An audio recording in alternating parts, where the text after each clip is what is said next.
Hello everyone, मेरा नाम है सूरज गुप्ता। आज की वीडियो में आपका स्वागत करता हूं, जिसमें आज हम डिस्कस करने वाले हैं investment strategies for long term. अब लॉन्ग टर्म में इन्वेस्टमेंट करने के लिए आपको सबसे पहले उसका बेसिक समझना होगा कि लॉन्ग टर्म में इन्वेस्ट आप किस जगह पे करते हो।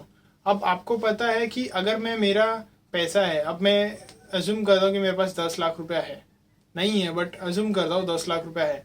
अब 10 लाख रुपया मैं मेरे बैंक में एफडी कराता हूँ। जैसा कि ओल्ड स्कूल ऑफ थॉट रहता है, मतलब जो अपने पेरेंट्स का, जो जिस वक्त कोई भी नॉलेज मार्केट में नहीं अवेलेबल थी, कुछ भी डिजिटल नहीं हुआ था, तो उस टाइम पे सबसे सेफेस्ट ऑप्शन क्या लगता था कि मैं मेरा पैसा या तो बैंक में रख दूँ, क्योंकि वो घर पे चोरी होने का डर है। तो वो सेविंग अकाउंट में पड़ा रहेगा तो 3% इंटरेस्ट मिलेगा। एफडी हो जाएगा तो 5-6% इंटरेस्ट मिलेगा। और कितनी अच्छी बात है कि मेरे पास 10 लाख रुपया अभी है और मैं बैंक में डाल देता हूँ, और पता है क्या कि आने वाले 10 साल में वो 10 लाख रुपया 15 लाख रुपया हो जाएगा। 10 साल बाद में मैक्सिमम मैं समझता हूँ कितना हो जाएगा, 15 लाख रुपया हो जाएगा। उससे ज़्यादा क्या होगा। 15 लाख भी बहुत होता है यार, 10 का 5 लाख रुपया मेरा बढ़ गया।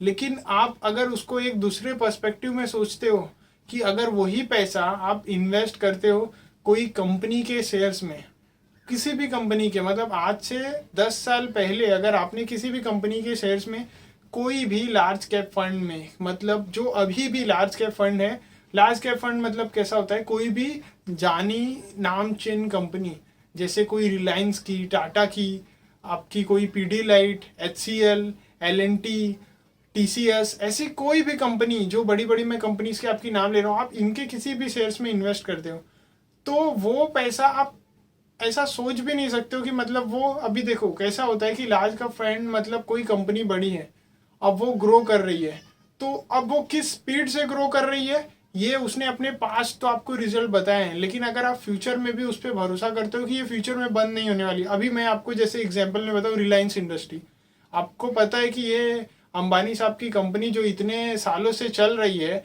और आज जो इंडिया का इतना अमीर आदमी है, वो आने वाले 2-4 साल या 10 साल बाद में गरीब हो जाएगा, ऐसा तो नहीं है।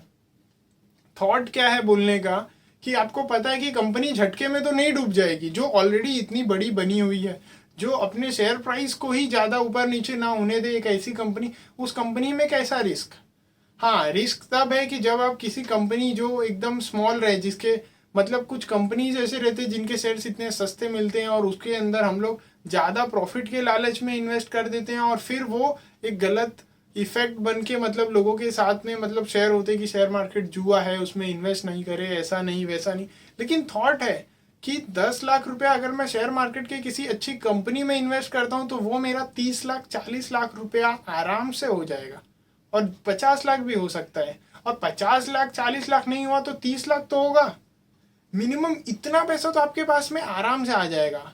ये एक एवरेज रिटर्न मैं आपको बता रहा हूँ। और अगर आपका अच्छा नसीब रहा, आपने डाइवर्सिफाई करके 3-4 अलग अलग कंपनी में इन्वेस्ट किया रहा, तो बहुत सी कम ही कंपनी है जो आपको 10-12% देगी। कोई 20-25-30% भी रिटर्न देगी, तो आपके पास में पैसे बहुत ज़्यादा आ जाएंगे। आपके पास में अभी हैं 10 लाख रुपए, तो 10 लाख रुपए जो 14 लाख रुपए हो रहे हैं, वो जो 14-15 लाख रुपए आपके पास में हो रहे हैं, वो आपको 4-5 लाख रुपए बढ़ा रहे हैं।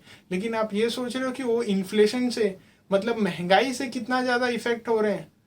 आप ऐसा सोचो कि जो पेट्रोल का प्राइस आज से 10 साल पहले कितना था और अभी कितना हो गया, तो जो 10 लाख रुपए आपने बैंक में रखा, वो भले से आपको अभी 15 लाख सुनने में अजीब लग रहा है या बहुत ज़्यादा लग रहा है, लेकिन उस टाइम तक वो जो 10 लाख रुपए आपने अभी सेव करके रखा है, वो उस टाइम तक आपको लगता है क्या कि ये वैल्यू पे रह पाएगा। बोलने का मतलब क्या है कि आपका पैसा, समझ लो एक तरीके से बोला ना, सड़ गया, कि वो बैंक में रह रहे घस गया, उसके अंदर जंग लग गया, वैसा हो गया। क्यों? क्योंकि वो जितना महंगाई जिस स्पीड से बढ़ी, वो उस स्पीड से पैसा नहीं बढ़ पाया। तो सही जरिया आज के टाइम पे अगर कोई है तो वो है शेयर मार्केट में आप इन्वेस्ट करो, लार्ज कैप फंड में, बड़ी बड़ी कंपनी में, उसके अच्छे प्रॉफिट, उसका एनुअल टर्नओवर, उसकी ग्रोथ देखो, समझो उसके बारे में बेसिक, और उसके अंदर इन्वेस्ट।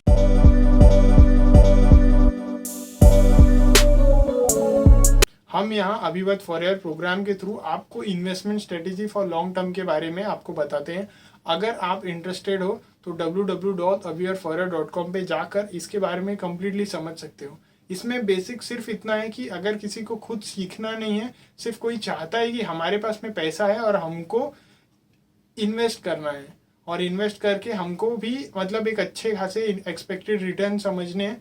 तो उसके लिए आपको जो आपका डीमेट अकाउंट ओपन करना होता है और कौन से शेयर्स खरीदने हैं, इन सब के बारे में आपको गाइडलाइंस दे दी जाएगी। अगर एक अच्छा रिसर्च कर लोगे ना आप, तो मुझे ऐसा लगता है ना कि जो 2 साल का मैं रिटर्न की बात करूँ ना, वो आप सिर्फ 2 महीने के अंदर भी निकाल सकते हो। अब उसमें कैसा होता है कि ये लक की बात होती है कि अभी के टाइम ऐसा चल रहा है कि मार्केट का एक अच्छा सीन चल रहा है जिसमें आपको अच्छे अच्छे ज़्यादा रिटर्न मिले। कभी हो सकता है ख़राब भी मिलेंगे, लेकिन लॉन्ग रन में आपका कभी नुकसान नहीं होगा, इसकी मुझे 100% गारंटी है।